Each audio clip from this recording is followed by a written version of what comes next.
आइए बाबा, बैठिए। तो बेटा तुमने क्या सोचा? जब आपने फैसला कर ही लिया तो मेरी हाँ या ना क्या मायने रखती है?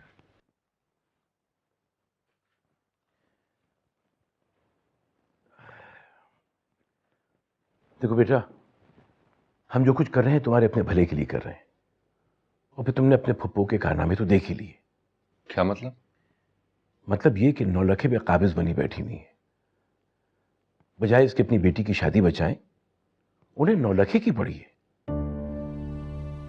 सॉरी बाबा, जो कुछ भी हो रहा है उसमें मैं भी कसूरवार हूं। पप्पू ने बहुत डिसअपॉइंट किया है मुझे। तो ठीक है, फिर मैं और नूरजहां मिलकर तुम्हारे निकाह की तारीख डिसाइड कर लेते हैं। आपको जो बेहतर लगता है आप करें, लेकिन मैं एक बात क्लियर कर देना चाहता हूं बाबा। मैं ये निकाह इसी शर्त पर कर रहा हूं कि मुझसे तहरीम को कोई छोड़ने या तलाक देने की बात नहीं करेगा। मैं उसे नहीं छोड़ूंगा बाबा।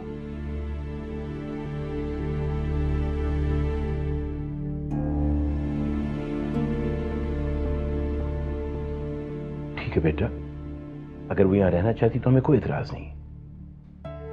थैंक यू बाबा।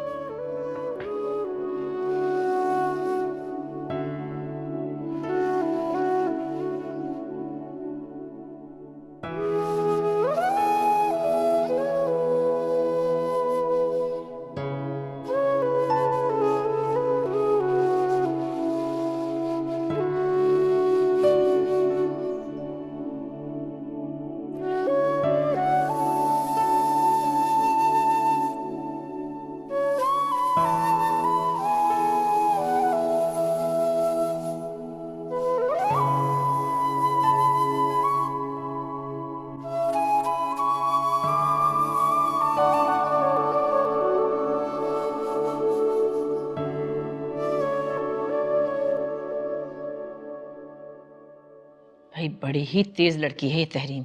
आखिर को मुमताज की बेटी है ना, कैसे आराम से खानदानी हार ले उड़ी। नौलखा उसको दिया था, जहां मर्जी रखे उसका है। ऐसे कैसे जहां मर्जी रख सकती थी वो? उसे दिया था, मालिकन बन बैठी।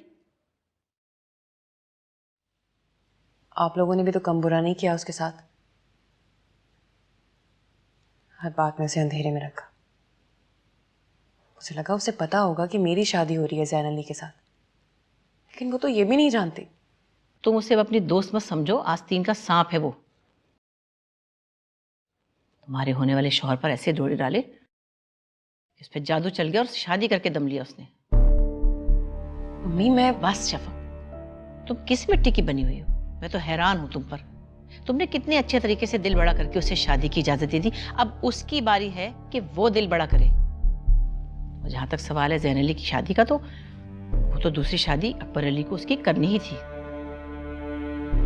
उन्हें वारिस चाहिए था, तो हमने भला किया उनको रिश्ता देकर तुम्हारा। ये सब हो चुका है मेरे साथ अम्मी, इसलिए मैं जानती हूँ कि कितनी तकलीफ होती है। शफक बस कर दो, इतनी रहम दिली की जरूरत नहीं है तुम्हें। तुम्हारी शादी, उसके बारे में सोचो। उस पागल लड़की के बारे में सोच सोच के अपना दिमाग खराब करने की कोई जरूरत नहीं तुम्हें। अरे हम तो उसको अभी भी अपने साथ रखने को तैयार हैं, और तुम होके पता नहीं क्या समझ रही। ये देख लिया था अच्छी तरह? जी।